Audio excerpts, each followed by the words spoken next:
नमस्कार दोस्तों, मेरे YouTube चैनल पे आपका स्वागत है।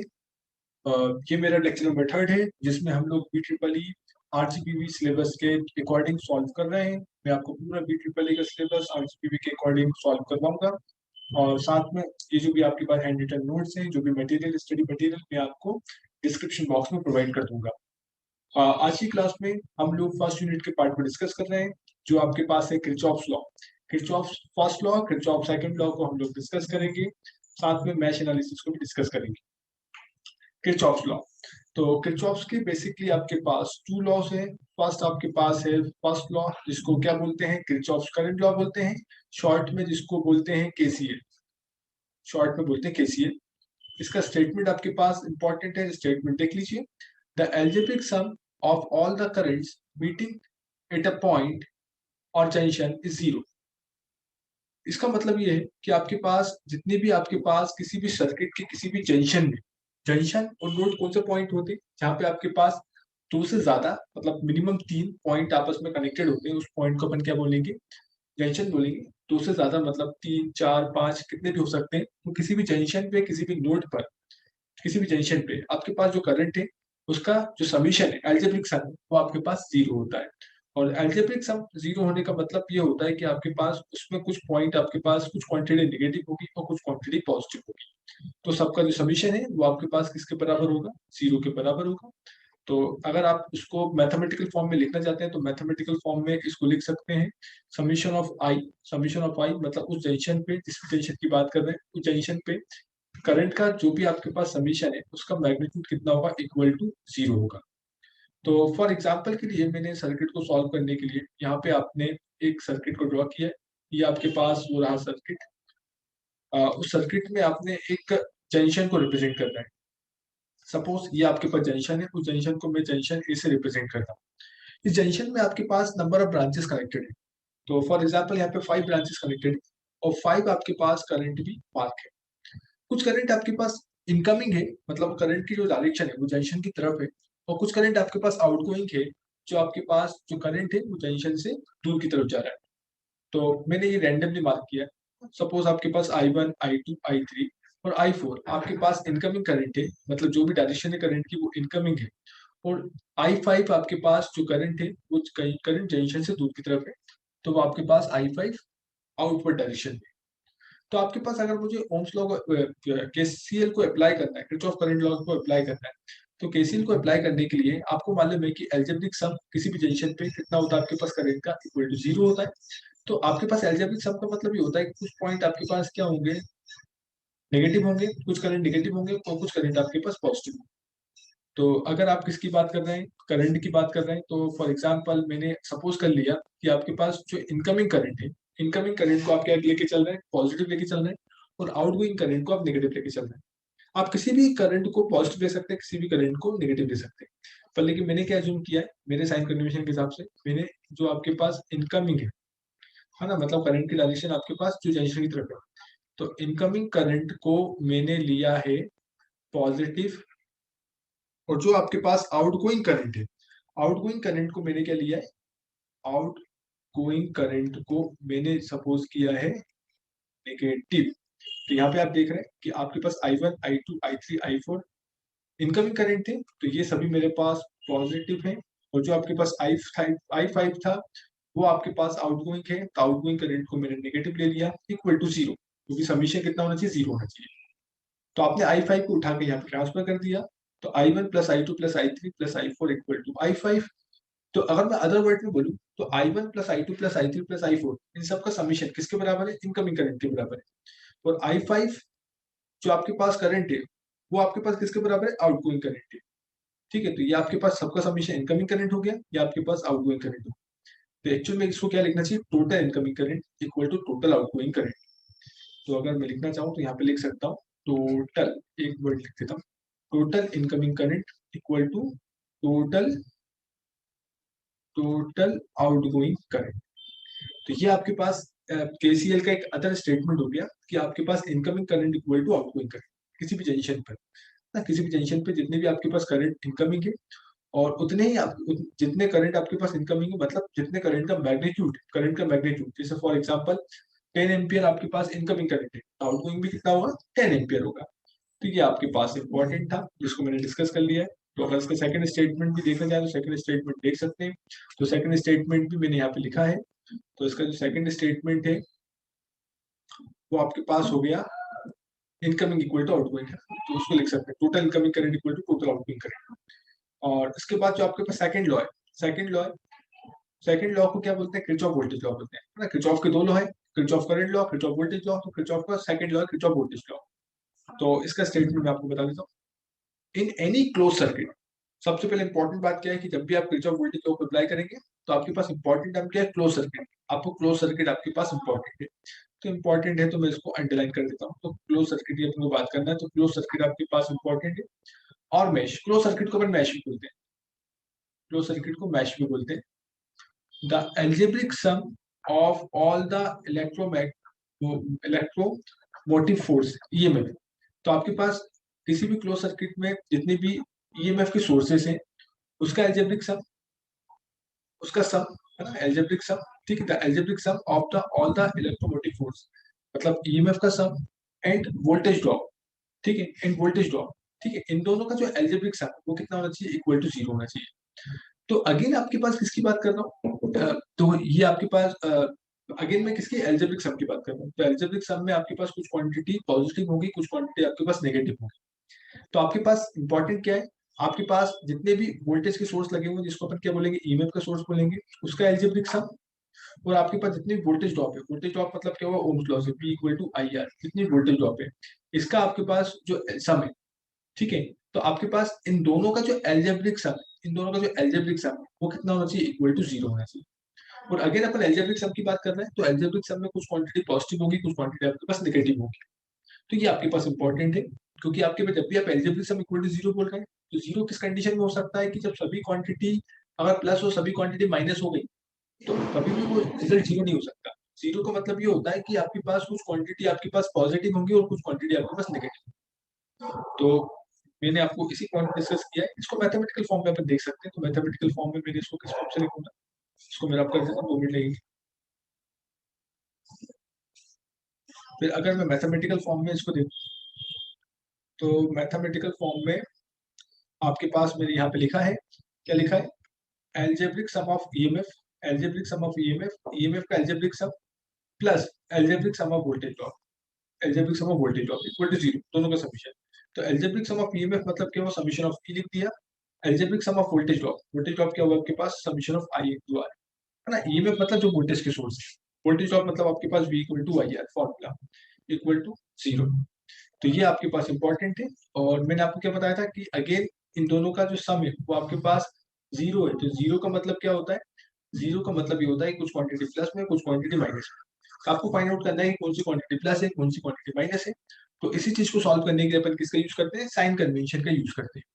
तो मैं नेक्स्ट टॉपिक पर जाता हूँ, जो मेरे पास है साइन कन्वेंशन, इसी में ही है, केवीएल में। तो केवीएल में आपके पास किरचॉफ वोल्टेज लॉ का साइन कन्वेंशन कैसे फाइंड आउट करोगे कि कौन सी क्वांटिटी प्लस है, कौन सी क्वांटिटी माइनस है। तो नेक्स्ट अपन किसकी बात करते हैं, साइन कन्वेंशन की बात करते हैं। तो साइन कन्वेंशन फर्स्ट केस की बात कर रहा हूँ फॉर ईएमएफ। जितनी भी आपके पास ईएमएफ के वोल्टेज सोर्स होते हैं उसमें आप साइन कन्वेंशन कैसे फाइंड आउट करेंगे। तो ये आपके पास मैंने 2 सर्किट लिए, दोनों सेम सर्किट है। ठीक है, पर लेकिन दोनों सर्किट में आप देख रहे होंगे कि मैंने क्या किया है, मैं डिफरेंस आपको बता देता हूँ, इससे आपको समझ में आ जाएगा। तो ये आपके पास ये जो फर्स्ट सर्किट है, फर्स्ट सर्किट में मैंने क्या किया, सिर्फ एक ईएमएफ लिया है, एक ईएमएफ का सोर्स लिया है।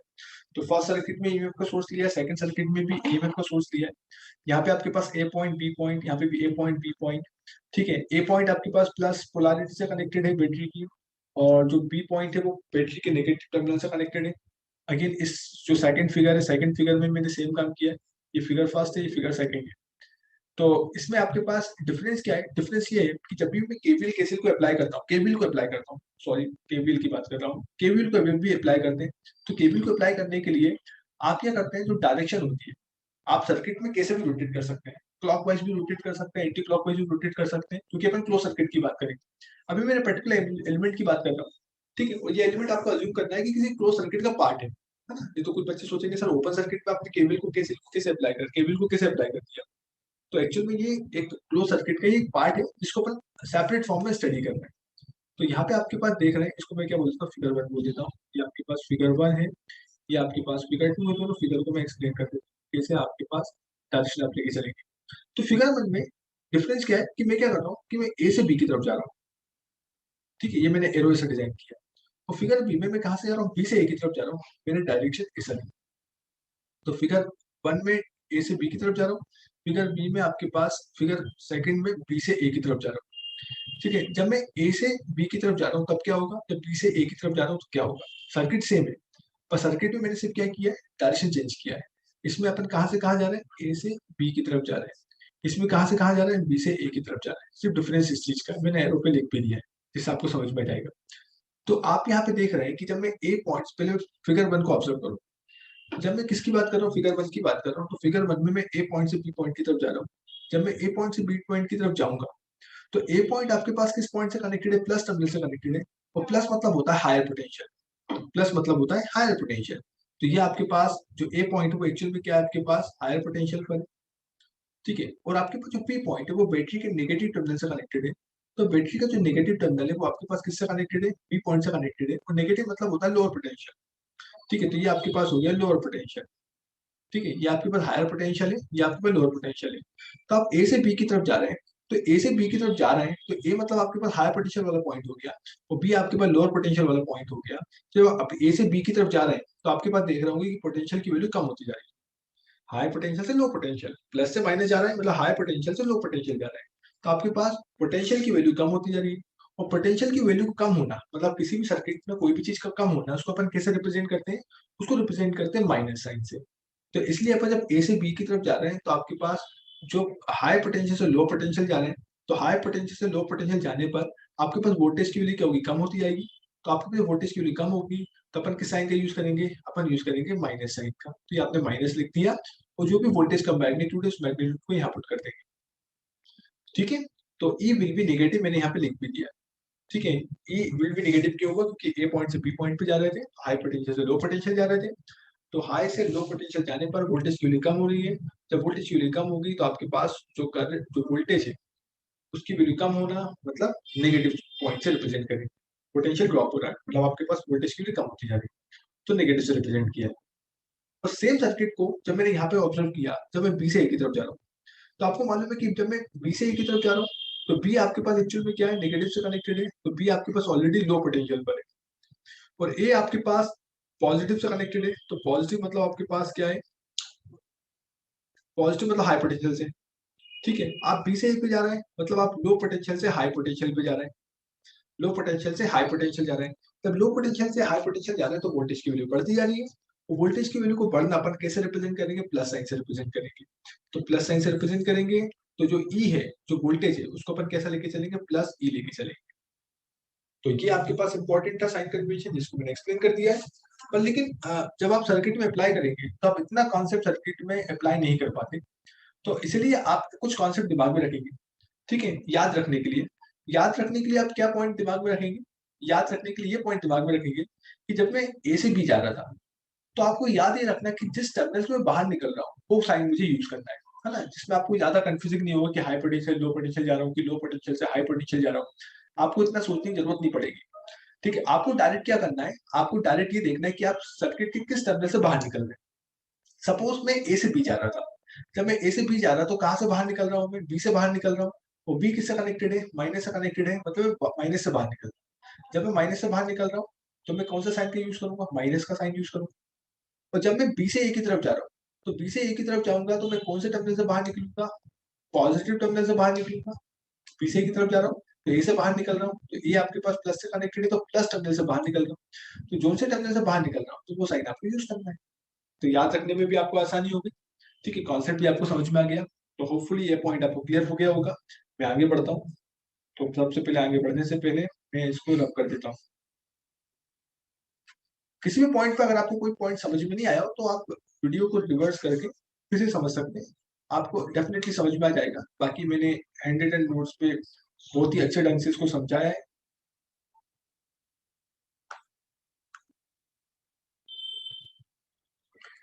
अब सेकंड में साइन कन्वेंशन किसकी बात कर रहा हूँ, सेकंड साइन कन्वेंशन की बात कर रहा हूँ मैं। सेकंड साइन कन्वेंशन में वोल्टेज ड्रॉप की बात करूंगा, आई इंटू आर की बात करूंगा। तो ये मैं थोड़ा सा नीचे चले जाता हूँ क्योंकि मेरा पीडीएफ है और मैं पीडीएफ को ही एक्सप्लेन करना चाहता हूँ। तो ये आपके पास रहा।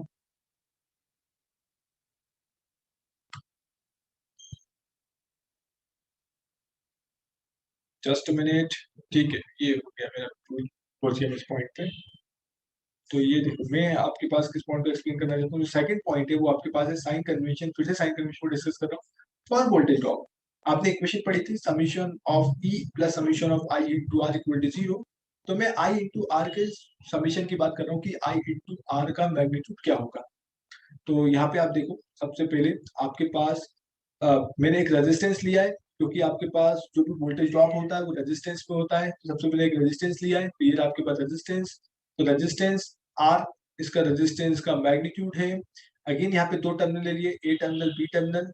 ठीक है, और करंट की डायरेक्शन मैंने ए से बी की तरफ ली है। करंट आपके पास कहाँ से कहाँ फ्लो हो रहा है, ए टू बी आपके पास क्या फ्लो हो रहा है, करंट फ्लो हो रहा है। ये आपने अज्यूम किया है कि आपके पास करंट की डायरेक्शन को ए से बी की तरफ।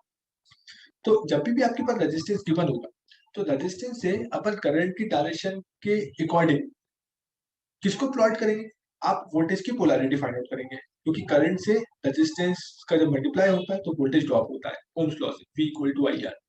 तो आपको पोलैरिटी मार्क करना है। तो आपको मालूम है कि जो करंट है वो हमेशा हायर पोटेंशियल से लोअर पोटेंशियल फ्लो होता है। तो आपके पास जो करंट है वो हायर पोटेंशियल से लो पोटेंशियल फ्लो हो रहा है। इट मींस आपके पास ये जो करंट है वो ए से बी की तरफ फ्लो हो रहा है। तो आपके पास जो ए टर्मिनल है वो एक्चुअल में क्या होगा, हाई पोटेंशियल पे टर्मिनल होगा। तो जो बी टर्मिनल है वो आपके पास लो पोटेंशियल पे टर्मिनल होगा। क्यों? क्योंकि आपके पास current high potential low potential flow होता है। तो ए टर्मिनल आपके पास क्या हुआ, हाई पोटेंशियल पे, और बी टर्मिनल आपके पास लो पोटेंशियल पे। ठीक है, तो यहाँ पे आपके पास जो हायर पोटेंशियल वाला टर्मिनल है, हायर पोटेंशियल वाले टर्मिनल को अपन कैसे मार्क करते हैं, प्लस साइन से मार्क करते हैं। तो मैंने यहाँ पे प्लस मार्क कर दिया। और लो पोटेंशियल वाले टर्मिनल को कैसे मार्क करते हैं, माइनस से मार्क करते हैं। तो उसको मैंने माइनस पे मार्क कर दिया। तो सबसे पहले आपके पास जब भी आपको केवीएल केसीएल को सॉल्व करना है, केवीएल को सॉल्व करना है, तो सबसे पहले आपको पोलैरिटी को मार्क कर देना पड़ेगा। और पोलैरिटी को मार्क कैसे करेंगे, कि आपके पास जो भी करंट की डायरेक्शन गिवन है उस करंट की डायरेक्शन के हिसाब से करंट आपके पास हायर पोटेंशियल से लो पोटेंशियल फ्लो होता है। तो आपके पास जो करंट है वो ए से बी की तरफ फ्लो हो रहा था सर्किट में। तो आपके पास ए मतलब हायर पोटेंशियल, बी मतलब लोअर पोटेंशियल। तो ए से बी की तरफ फ्लो हो रहा है। अब आपने करना क्या है, मैंने फर्स्ट केस में, इसमें भी दो केस की बात कर रहा हूँ। फर्स्ट केस में मैं ए से बी की तरफ जा रहा हूँ, और सेकंड केस में बी से ए की तरफ जाऊंगा। तो अगर मैं आपको बताना चाहूँ, यहीं पे लिख देता हूँ मैं, केस फर्स्ट की बात करूंगा।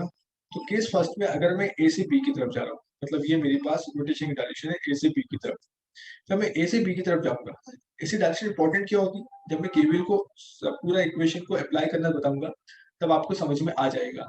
तो जब मैं ए से बी की तरफ जाऊंगा, तो ए से बी की तरफ जाने पर आप देख रहे हैं कि सबसे पहले मैं ए पॉइंट से बी पॉइंट पे गया, और आपने अभी पोलैरिटी फाइंड आउट करी है। ए पॉइंट मतलब आपके पास प्लस पॉइंट है, मतलब हाई पोटेंशियल है। और बी पॉइंट आपके पास लोअर पोटेंशियल है, माइनस पॉइंट मतलब लोअर पोटेंशियल है। और आप ए से बी की तरफ जा रहे हैं, इट मीन आप अगेन हाई पोटेंशियल से लो पोटेंशियल पे जा रहे हैं। तो जब भी आप हाई पोटेंशियल से लो पोटेंशियल पे जा रहे हैं, तो वोल्टेज की वैल्यू क्या होगी, कम होती जा रही है। मतलब वोल्टेज का क्या हो रहा है, ड्रॉप हो रहा है। इसलिए आप क्या लिखोगे, यहाँ पे आप यूज करोगे माइनस साइन का, B equal to minus I R का मैंने यूज किया। ठीक है, तो केस फर्स्ट में अपन जब ए से बी की तरफ जा रहे थे, तो अपन हायर पोटेंशियल से लोअर पोटेंशियल पे जा रहे थे।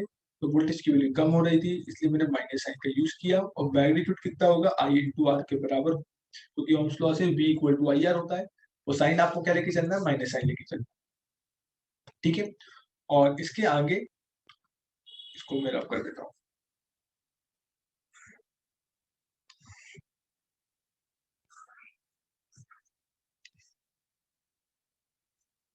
इसको रब कर दिया मैंने। अब मैं सेकंड केस की बात कर लेता हूँ नीचे। तो V विल बी नेगेटिव, ये आपको समझ में आ गया होगा। और सेकंड केस में भी आपने क्या किया, सेम सर्किट लिया है ना, रेजिस्टेंस लिया है, ए और बी, करंट की डायरेक्शन भी ए से बी की तरफ है। ठीक है, करंट की डायरेक्शन के हिसाब से आपने हायर पोटेंशियल से लो पोटेंशियल करंट फ्लो होता है, तो उसको फर्स्ट टर्मिनल को, ए टर्मिनल को आपने प्लस मार्क कर दिया, बी टर्मिनल को माइनस मार्क कर दिया। पर इसमें इंपॉर्टेंट क्या है, केस टू में अपन क्या कर रहे हैं, बी से ए की तरफ जा रहे हैं। केस ए में मैं ए से बी की तरफ गया था, रोटेट कर रहा था सर्किट में। मैं बी से ए की तरफ सर्किट में रोटेट कर रहा हूँ। तो सर्किट में बी से ए की तरफ रोटेट करूंगा, तो आपको मालूम है कि जो बी है वो एक्चुअल में क्या है, नेगेटिव पॉइंट से कनेक्टेड है। तो नेगेटिव मतलब क्या हुआ, लो पोटेंशियल। और बी से ए की तरफ जा रहा हूँ, और ए आपके पास पॉजिटिव टर्मिनल से कनेक्टेड है। तो पॉजिटिव टर्मिनल मतलब आपके पास क्या हुआ, पॉजिटिव टर्मिनल मतलब आपके पास हायर पोटेंशियल टर्मिनल हो गया। और मैं बी से ए की तरफ जा रहा हूँ, मतलब लो पोटेंशियल से हाई पोटेंशियल पे जा रहा हूँ। तो आपको समझ में आ रहा है कि जब मैं लो पोटेंशियल से हाई पोटेंशियल पे जाऊंगा तो वोल्टेज की वैल्यू क्या होती है, बढ़ती जा रही है। तो जब भी वोल्टेज की वैल्यू बढ़ेगी तो आपको कैसा शो करना है, प्लस साइन से शो करना है। तो यहाँ पे अपन कौन सा साइन का यूज करेंगे, प्लस।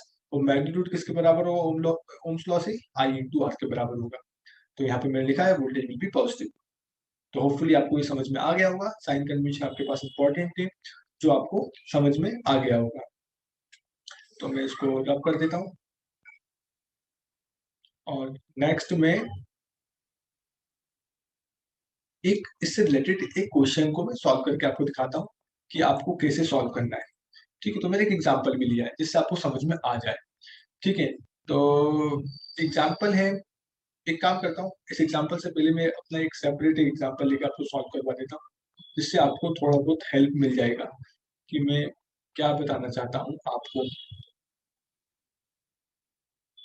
तो ये मैंने इसको इरेज कर दिया जो मैंने, तो नेक्स्ट मैं आपको समझा देता हूँ। ठीक है, ये एग्जांपल मैंने ले रहा हूँ। तो इस एग्जांपल में मैंने आपके पास एक सर्किट ले रहा हूँ, क्लोज सर्किट ले रहा हूँ।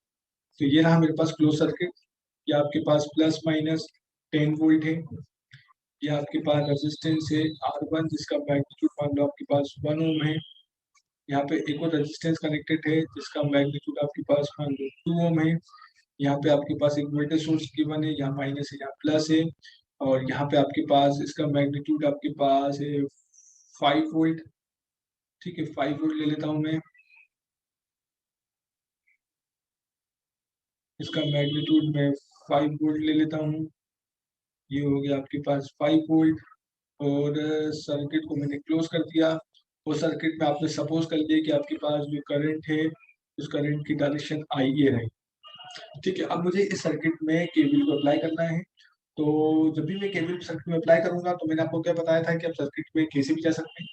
तो मैं सबसे पहले क्लोज सर्किट मैंने लिया है क्योंकि आपके पास केवीएल को अप्लाई करने की जो फर्स्ट कंडीशन है वो होती है कि आपके पास सर्किट क्या होना चाहिए, क्लोज होना चाहिए। तो सर्किट आपके पास क्लोज है, तो आपने क्लोज सर्किट को मार्क कर लिया, ए बी सी डी इस टर्मिनल को मार्क कर लिया।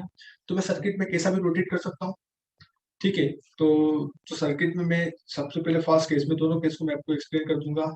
केस फर्स्ट में मैं सर्किट में रोटेट करूंगा ए बी सी डी फिर ए।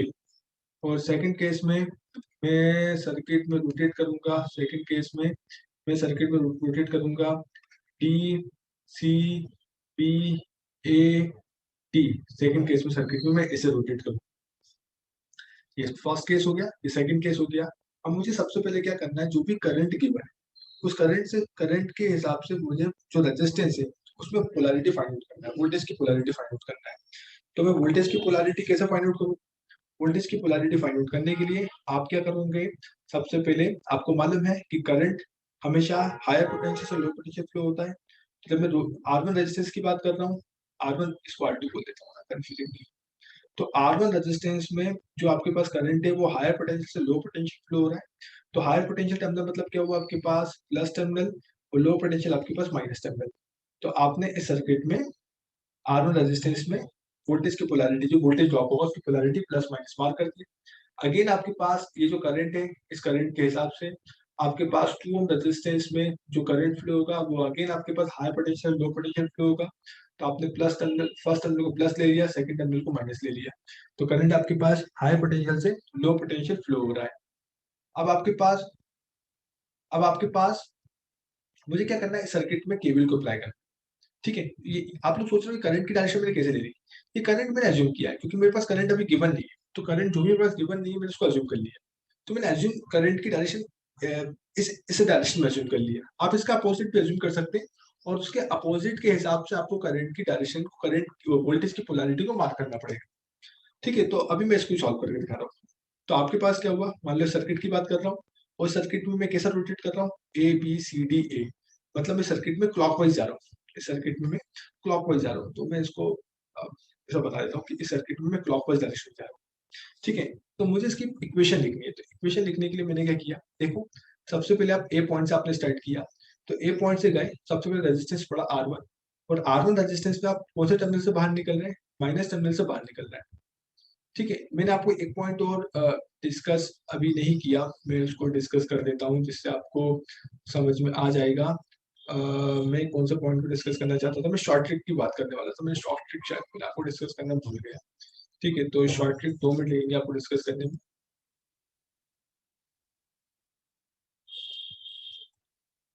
शॉर्ट ट्रिक को डिस्कस कर लेता हूँ मैं। शॉर्ट ट्रिक को डिस्कस करना है मुझे।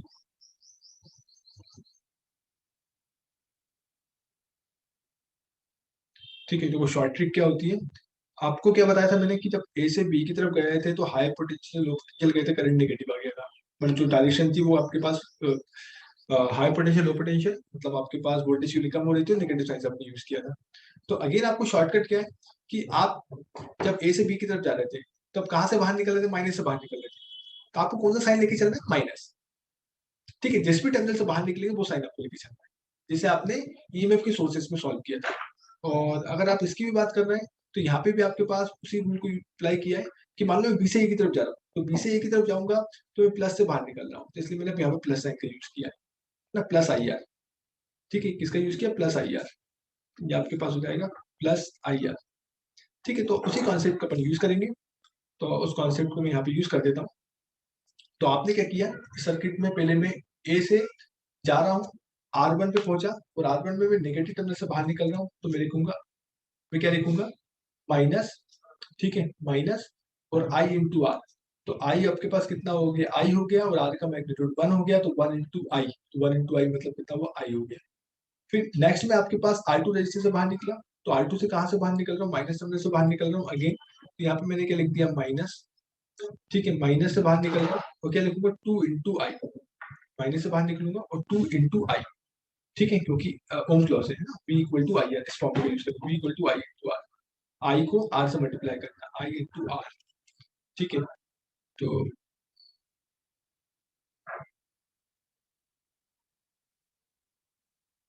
ठीक है, तो V equal to I into R. तो आई के आपके पास कितना गिवन है, आई आपके पास गिवन है, आई, और करंट आपके पास आई गिवन है, और रेजिस्टेंस का मैग्नीट्यूड गिवन है, तो 2 इंटू आई। और कहाँ से बाहर निकल रहा हूँ, माइनस से बाहर निकल रहा हूँ, माइनस लगा दिया। अब मैं कहाँ से निकला हूँ, ईएमएफ का सोर्स आ गया, तो ईएमएफ के सोर्स में आपको मैंने क्या बताया था, कहाँ से बाहर निकलेंगे, तो साइन आपको लगाना है। तो अभी मैं कहाँ जाऊंगा, A B C D A, मतलब बी से सी की तरफ जा रहा हूँ, तो माइनस प्लस से बाहर निकल रहा हूँ, तो क्या लिखूंगा, +5। ठीक है, ये वोल्टेज तो उसकी यूनिट है ना, तो प्लस से बाहर निकल रहा हूँ। फिर आपके पास कहाँ से निकल रहा हूँ मैं, फिर आपके पास 10 वोल्ट आया, 10 वोल्ट में अगेन मैं प्लस से बाहर निकल रहा हूँ, तो आपके पास कितना हो जाएगा, +10। और इसी पॉइंट में वापस आ गया तो इक्वल टू 0। तो यहाँ से आप सॉल्व कर सकते हैं, करंट का मैग्नीट्यूड फाइंड आउट कर सकते हैं। तो ये कितना हो गया आपके पास, -3i इक्वल टू, इसको सॉल्व करके मैंने यहाँ पे लेके चला गया तो -15, तो i equal to -15 divide by -3, minus से माइनस कैंसिल आउट, 3 से 15 को कैंसिल किया, 5 बार चला गया, तो आपके पास करंट का मैग्नीट्यूड 5 एम्पियर हो गया। ठीक है, अब मैं सेम क्वेश्चन को अपोजिट डायरेक्शन में रोटेट करके सॉल्व करना चाहता हूँ, है ना, कोई ऐसे भी सॉल्व कर सकता है और ऐसे भी सॉल्व कर सकते हैं, तो मैं दोनों कंडीशन को आपको यहाँ पे एक्सप्लेन करना चाहता हूँ। तो दोनों कंडीशन को जब मैं एक्सप्लेन करूंगा तो आप देख सकते हैं कि आपके पास ये जो क्वेश्चन है, इस क्वेश्चन में मैं कहाँ से जा रहा हूँ, डी पॉइंट से जा रहा हूँ, पहले डी से सी पे गया, फिर सी से बी पे जाऊंगा, तो सी से बी पे जाने पर आपके पास क्या हो रहा है, पहले आपको वोल्टेज मिला, ईएमएफ का सोर्स मिला, और मैं कहाँ से बाहर निकल रहा हूँ, बी से निकल रहा हूँ, और बी आपके पास नेगेटिव से कनेक्टेड है, मतलब आपके पास क्या लूंगा मैं, -5। ठीक है, फिर मैं कहाँ से निकला, फिर आपके पास R2 मिला, R2 में 2 ओम का रेजिस्टेंस है, कहाँ से बाहर निकल रहा हूँ, प्लस से बाहर निकल रहा हूँ, तो मैंने प्लस लिखा, प्लस, तो 2 इंटू आई, 2 इंटू आई, है ना, ओम्स लॉ से। फिर मैं कहाँ से बाहर निकल रहा हूँ, R1 से बाहर निकल रहा हूँ, तो R1 के प्लस से बाहर निकल रहा हूँ, तो फिर मैंने प्लस साइन लगाया, प्लस, फिर आपके पास कितना हुआ, 1 इंटू आई, तो 1 इंटू आई मतलब कितना हुआ, 1। फिर अपन कहाँ से बाहर निकल रहे हैं, ए से डी जा रहा हूँ, माइनस से बाहर निकल रहा हूँ, तो माइनस से बाहर निकला तो मैंने माइनस लगा दिया, और 10 वोल्ट है तो 10 को एज इट इज लिखेंगे, equal to 0। Ohm's law, V equal to I into R का यूज करना है, ईएमएफ में डायरेक्ट आपको वोल्टेज लिखना है। तो आपके पास कितना हो गया, ये 3i अगेन, इसको सॉल्व करके वहां पे ले आता हूँ, -10 -5, तो यहाँ पे सॉल्व किया, +15 बन गया, तो i equal to 15 divide by 3, it means 5 ampere. तो आपको समझ में आ रहा होगा, दोनों केस से आपके पास सेम रिजल्ट निकला, तो आप कैसा भी रोटेट करके सॉल्व कर सकते हैं।